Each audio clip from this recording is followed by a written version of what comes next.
Hello tout le monde, bienvenue sur ma chaîne. Aujourd'hui, on va faire le thème astral partie 2, donc les signes en maison de mon abonnée Doriane. Maison 1, donc c'est l'ascendant, donc il est en poisson, donc je l'ai déjà dit dans la vidéo précédente. Maison 2, c'est ce que je possède intérieur et extérieurement. Donc il l'a en taureau, donc il est dans sa maison.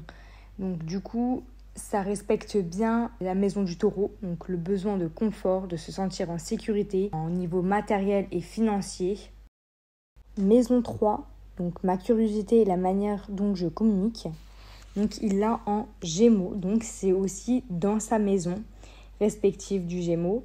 Donc doué pour communiquer, échanger, négocier, écrire et transmettre. Et c'est à travers ses relations et ses contacts qu'il évolue le mieux, car c'est à travers les autres qu'il a le sentiment d'apprendre sans cesse et il aime avoir un cercle amical, professionnel diversifié. Maison 4, le fond du ciel. Donc ça représente mes racines, ma famille, ma maison. Et il a en Gémeaux également. Donc dans le foyer dynamique et ressources de créativité, d'échange, mais parfois un lieu où on pourrait étudier, apprendre tranquillement. Vous sentez chez vous, dans n'importe quel endroit, que vous possédez un pouvoir d'adaptation. De nombreux déménagements. Maison 5. Donc maison 5, c'est la maison de l'amour, la maison des plaisirs, des enfants, de la détente, de l'amusement. Donc il a en Cancer. Donc le sentiment se situe dans un lieu privé, intimité, sécurité, à l'abri des regards. Très jeune, vous recherchez votre partenaire de votre vie pour fonder un foyer. Vous avez l'amour des enfants, vous pourriez être parent tôt. Vous êtes d'une nature sensible, protectrice, voire maternelle envers votre conjoint et très romantique. Maison 6, c'est mon quotidien, ma santé et le type de travail qui nous correspond. Donc il a en Lion. Votre quotidien est ni ennuyeux ni agité. Votre fonctionnement est avec rigueur, de manière plutôt stable. Vous pourriez devenir implacable lorsqu'il s'agit de défendre vos intérêts. Votre quotidien vous demande en général énormément car vous aimez agir seul, d'être dans le rôle de responsable autant de domaine pro ou familial. Maison 7. Donc maison 7, c'est le descendant et c'est ce qu'on recherche comme type de partenaire aussi. C'est la maison du coup des relations avec les autres. Donc il l'a en Vierge. Très disponible, toujours prêt à rendre service. Vous êtes apprécié pour ses qualités. On peut compter sur vous, ainsi que votre rigueur. Dans votre vie amoureuse, vous recherchez toujours la sécurité. C'est pourquoi vous êtes exigeant dès le début d'une relation. Vous n'irez pas vous engager sans être certain que votre conjoint ne puisse répondre à vos besoins. Vous avez besoin de stabilité, tendance au célibat car vous êtes exigeant. Maison 8. Maison 8, c'est mes ombres, mes peurs, la transformation, la psychologique, la profondeur. Donc il a en Scorpion, donc dans la maison mère du Scorpion. Les épreuves vivront dans les sentiments.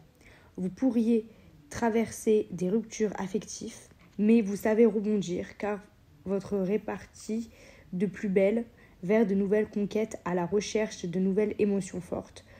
Votre pouvoir de régénération est très forte. Maison 9, c'est ce que je recherche, le sens de ma vie, que j'établis les croyances qui me permet de comprendre mon chemin. Donc c'est en Sagittaire, donc dans la même maison du signe. Vous aimez voyager, partir à l'aventure. Votre vie pourrait même se faire à l'étranger. Vous possédez un fort besoin d'expansion. Vos amitiés sont colorées et riches. Maison 10, donc maison 10, c'est le milieu du ciel, donc c'est ma vocation professionnelle. Ce que j'ai, mon but de vie, ce que j'ai à offrir au monde, notamment à travers le monde professionnel. Il l'a en Sagittaire. Vous aimez vous investir dans les projets sociaux, professionnels. Vous n'êtes pas un carriériste de nature, car vous tenez à votre indépendance et à votre liberté de choix et d'action. Possibilité de profession liée à l'étranger ou métier exerçant à l'étranger. Maison 11, donc ce que représente mes idées, ma contribution au monde, mais aussi mes amis, le réseau sur lequel je peux compter. Donc, en Capricorne, je recherche la solitude et la stabilité dans les amitiés. Celles-ci sont restreintes mais profondes et enrichissantes. Les amis sont plus âgés ou doués d'une grande maturité et d'expérience de vie. Projets à long terme qui demandent patience et préservation, ils peuvent être liés à la politique et à la recherche. Maison 12, c'est la porte qui s'ouvre à l'invisible sur le ciel et mon âme. Ici, je m'abandonne mon ego et en profite de quelque chose de moins grand. Donc en Verseau, les épreuves sont de nature soudaine, imprévue et inattendue. Elle peut toucher la vie amicale, une idée de fraternité colorée à la vie de l'âme, s'unissant à des groupes de partage des idées que le natif peut parvenir à un enrichissement de sa vie intérieure.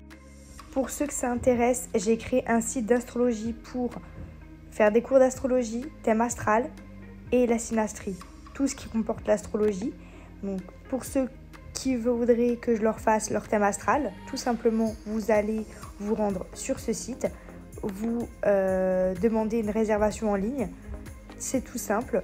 Et ensuite, du coup, ça sera uniquement donc sur texte ou vidéo, mais ce ne sera pas vidéo sur YouTube parce que sinon, si j'ai beaucoup de demandes, il y aura beaucoup de vidéos YouTube. Donc, ce sera une vidéo que je vous enverrai et je ferai votre texte en PDF si vous le souhaitez.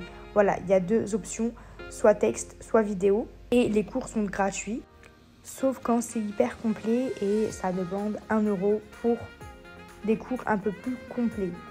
Mais sinon, tout le reste, c'est gratuit. Donc, n'hésitez pas à y aller. Donc, c'est la fin de cette vidéo. Si tu n'es pas abonné, n'hésite pas à t'abonner. À plus!